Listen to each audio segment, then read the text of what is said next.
আসসালামু আলাইকুম রহমতুল্লাহ। আমার এই ভিডিওটা সকল প্রবাসী বোনদের জন্য। দেখেন, প্রবাসী যে সমস্ত মেয়ে থাকে 100%-এর ভিতরেই 100%ই বিবাহিতা।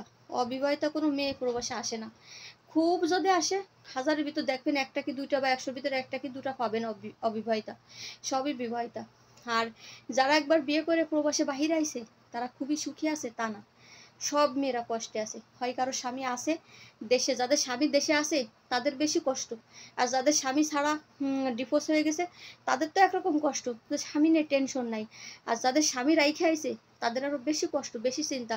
কারণ ওই স্বামীতেই মাস গেলে বউতি টাকা দেয়, আর ওই স্বামীতেই এ মেয়ে ও মেয়ে ফোনে এইখানে সেনে কথা বলে ভাঙ্গে খরচ করে। যদি কোনো মাসে একটু টাকা যদি কম দেয় তাহলে তুই প্রবাসে বাহিরে গেছিস, খারাপ এই সেই বেয়াদব স্যাদব, তোর মতো খারাপ নিয়ে সংসার করা যায় না, লাইফ চলে না, আমি মুখ দেখাতে পারি না, এই যে কত রকম কথা বলে। তো আমি একটা কথা বলি বোন, প্রবাসে খাতায় যখন নাম দেছেন আর সকল কষ্ট দুঃখ যন্ত্রণা নিয়ে যখন আপনি ফেলেনে উঠেছেন, তখন আপনার এই মুঠ শক্ত করে হাল ধরেন, হাল ছাড়া যাবে না। আপনি কখনো হাল ছাড়বেন না। হাল ছাড়বেন তো আপনি আবার সে যাযাবর হয়ে যাবেন। তো অনলাইনে কান্নাকাটি কইরে মানুষকে দেখানি হাসবে, আল্লাহর কাছে কান্নাকাটি করেন। দেখেন ভিডিওটা, এ আপুর উদ্দেশ্যে বললাম কথাগুলো।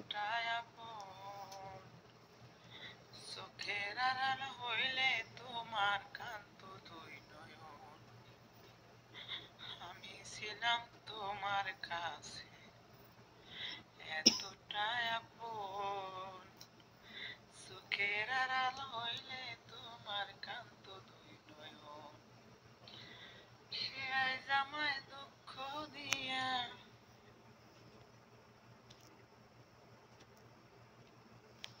এই আমার আদরের স্বামী, কেন কষ্ট পান আপনি? গান তো আমার অনেক প্রিয়, তাই মুখে আসে আর বলি।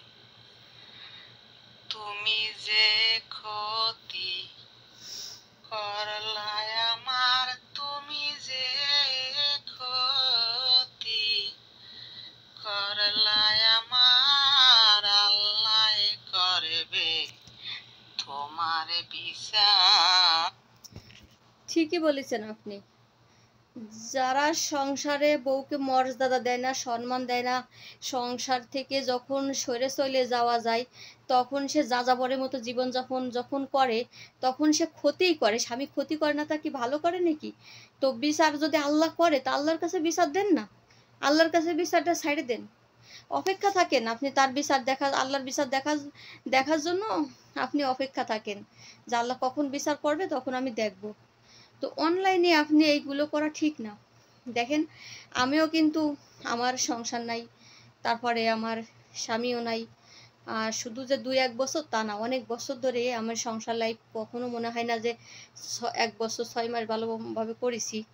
তো তারপরও আমি এখনো নতুন করে সেভাবে কখনো সংসার অন্য সংসারে পাড়া দিতে ভয় লাগে। তো আমি যত দুঃখ কষ্ট যন্ত্রণা আসুক না কেন, আমিও শক্ত হাতে হাল ধরে সামনের দিকে আগাচ্ছি, যে দেখা যাক আল্লাহ পাক আমার জন্য হয়তো সুব্যবস্থা করছে। তো আপনারাও এইভাবে ধৈর্য ধরেন, সহ্য করেন। অনলাইনে কান্নাকাটির জায়গা না, মানুষ উপহাস করে, হ্যাঁ, যে প্রবাসী যে মেয়ে ঢোকে সেই মেয়েই কান্নাকাটি, সেই মেয়ের বিরহের যন্ত্রণা, সেই মেয়েরই ভালোবাসা, এত ভালোবাসা উতলায় পড়ে তা বাংলাদেশ ছেড়ে কেন ত্যাগ করে সবকিছু ছেড়ে বাহিরে যায়।